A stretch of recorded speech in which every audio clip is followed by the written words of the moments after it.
नमस्कार दोस्तों, astro info channel पर आपका बहुत बहुत स्वागत है। मैं हूं आपका दोस्त पंडित एसके मिश्रा। देखिए, इस बार की अमावस्या जो आषाढ़ की अमावस्या आ रही है, इसमें बहुत प्रबल योग दिखाई दे रहे हैं। पूरे ब्रह्मांड में कई सारे महत्वपूर्ण एवं आश्चर्यजनक बदलाव होते हुए दिखाई देंगे। कई सारे ग्रहों के बदलाव होते दिखाई देंगे। कई सारे ग्रहों में ऐसे बदलाव होंगे जिनके कारण 3 राशियों के विवाह योग भी बनते हुए दिखाई देंगे। कहीं न कहीं आषाढ़ की अमावस्या पितरों के लिए भी बहुत विशेषकर मानी जाती है। कहीं न कहीं विवाह के लिए भी विशेषकर मानी जाती है। इस अमावस्या को लोग मानते हैं कि शिव और पार्वती की पूजा करने से या इस अमावस्या को व्रत रखने से आपके विवाह में बहुत ही शीघ्र फल दिखाई देता है। इसलिए यदि आप चाहें तो इस अमावस्या को व्रत भी रख सकते हैं। बाकी हम अपने इस महत्वपूर्ण एवं बेहद विशेष वीडियो की ओर बढ़ते हैं कि कौन से वे 3 राशियां हैं जिनके विवाह योग 2026 की आषाढ़ की अमावस्या से बनना शुरू हो रहे हैं या बनते हुए दिखाई दे रहे हैं। तो चलिए चलते हैं अपनी इस बेहद विशेष वीडियो की ओर। आपके कल के सारे राज।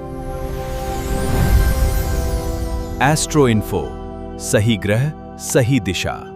देखिए, जो हमारी प्रथम राशि है वह है हमारी मेष राशि। बेहद विशेष राशि 2026 की आषाढ़ की अमावस्या के दिन, क्योंकि इसमें कुछ ऐसे विशेष एवं महत्वपूर्ण एवं आश्चर्यजनक योग बनते हुए दिखाई दे रहे हैं जिसके कारण इनके विवाह में सफलता अधिक से अधिक चांसेस हैं कि मिलनी है। मेष राशि। विवाह योग, सही ग्रह सही दिशा। इनके जो सप्तम भाव में ग्रहों का गोचर एवं शुभ ग्रहों की दृष्टि दिखाई दे रही है, जो शुभ ग्रहों का खेल दिखाई दे रहा है, इससे मुझे कहने में जरा भी संदेह नहीं है कि इनके आषाढ़ की अमावस्या से विवाह योग बनना शुरू हो जाएंगे। जिन लोगों का विवाह बहुत लंबे समय से रुका हुआ है, यदि आपका विवाह बहुत लंबे समय से रुकता हुआ चला आ रहा है, बनता विवाह टूट जा रहा है, बारंबार कुछ न कुछ ऐसी समस्याएं सामने आ जाती हैं जिसके कारण आपका विवाह रुक जाता है, टूट जाता है या आपको समझ में नहीं आता है, तो इन सारी समस्याओं से आपको इस आषाढ़ की अमावस्या में लाभ देखने को प्राप्त होगा, खासकर मेष राशि वालों के लिए, क्योंकि यह बहुत विशेष योग इनके बनते हुए दिखाई दे रहे हैं। कहीं ना कहीं बृहस्पति महाराज भी इनके सप्तम भाव पर गोचर करते हुए दिखाई देंगे, जिसके कारण भी इनके विवाह के योग सबसे ज्यादा बनते हुए दिखाई दे रहे हैं। अभी अंतिम में, वीडियो के अंतिम में मैं एक ऐसा उपाय भी बताऊंगा जिसको करने से आपकी, चाहे आप मेष राशि के जातक हैं या नहीं हैं, उसके पश्चात भी आपको लाभ विवाह में मिल जाएगा यदि आपका विवाह बहुत लंबे समय से रुका हुआ है तो। अभी हम अपने पहले 3 राशियों के बारे में बातचीत कर लेते हैं। तो ये हमारी थी प्रथम राशि। अब हम बढ़ते हैं अपनी दूसरी राशि की तरफ, हुआ है तुला राशि। तुला राशि में भी कहीं ना कहीं बहुत विशेष योग बनते दिखाई दे रहे हैं। तो यदि आप भी तुला राशि के जातक हैं और अभी तक आपका विवाह नहीं हुआ है तो आप बहुत सही वीडियो पर आए हैं और बहुत ही आपके लिए खुशखबरी है कि अब आपका विवाह के योग सबसे ज्यादा बनते हुए दिखाई दे रहे हैं। जो यदि आपका बहुत लंबे समय से विवाह रुक रहा था, बारंबार विवाह टूट रहा था, तो यह समय आपके लिए गोल्डन टाइम लेकर के आ रहा है, बहुत ही बेस्ट चांस लेकर के आ रहा है विवाह के लिए।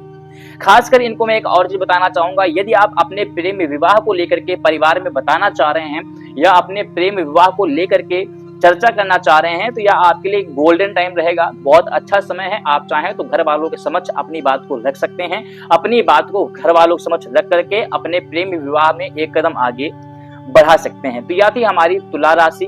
अब हम बढ़ते हैं अपने अंतिम और तीसरी राशि की तरफ कि कौन सी है वह तीसरी राशि।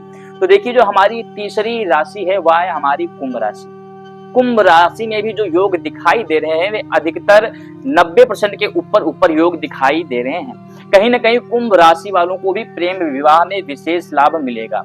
साथ ही साथ जो लोग रिलेशन में हैं या फिर किसी व्यक्ति के साथ में अभी विवाह नहीं है, सिर्फ प्रेम संबंध में हैं, ऐसे व्यक्तियों के लिए भी यह समय कहीं ना कहीं बहुत अनुकूल दिखाई देगा, बहुत ज्यादा आपको लाभ देखने को प्राप्त होगा। हालांकि थोड़ा सा आपको वाणी पर संयम रखना चाहिए। हालांकि आपको अपने बातचीत के ढंग पर थोड़ा सुधार करने की आवश्यकता है, जिससे के कारण आप में थोड़ा बहुत नोक-झोंक हो सकता है, वाद विवाद हो सकता है, लेकिन बहुत परेशानी की बात नहीं है, बहुत ज्यादा परेशान होने की बात नहीं है। लाभ आपको बहुत जल्द से जल्द देखने को प्राप्त होगा। अब हम बढ़ते हैं अपनी उन उपायों के बारे में कि कौन से हमें भी उपाय करने चाहिए जिससे कि आषाढ़ की अमावस्या में हमारे भी विवाह के योग बन जाए। फिर आप इन 3 राशियों में हैं या फिर नहीं हैं, यदि हैं तब भी आपको कर लेना चाहिए। मान लीजिए कोई मन में शंका न बनी रहे। साथ ही साथ यदि आप इसमें नहीं भी हैं तब भी आपको इसका उपाय कर लेना चाहिए। कौन से उपाय हैं? सबसे पहले तो आपको माता शिव और पार्वती जी की पूजा आपको किसी मंदिर में जाकर के अवश्य कर लेनी चाहिए। हो सके तो माता जी को चुनरी और श्रृंगार सामग्री चढ़ाएं, भोलेनाथ को कोई वस्त्र चढ़ाएं। साथ ही साथ क्योंकि यह आषाढ़ की अमावस्या पितरों के लिए भी बहुत महत्वपूर्ण होती है, तो इसलिए आपको यह चाहिए कि अपने पितरों के लिए भी कुछ दान दक्षिणा करें, जिससे कि आपके पितृ प्रसन्न हो और आपको विवाह का वरदान दे, आपको विवाह का आशीर्वाद प्रदान करें। इसी साथ वीडियो बहुत लंबी नहीं करते हैं, वीडियो करते हैं एंड और मिलते हैं आपको एक अगली वीडियो में। साथ ही साथ एक बार कमेंट में लिख करके बताना मत भूलिएगा कि आपकी कौन सी राशि है, किस राशि में आप हैं और आपका विवाह हुआ है या फिर नहीं हुआ है। जय श्री राम, जय बालाजी। मिलते हैं आपको एक अगले वीडियो में।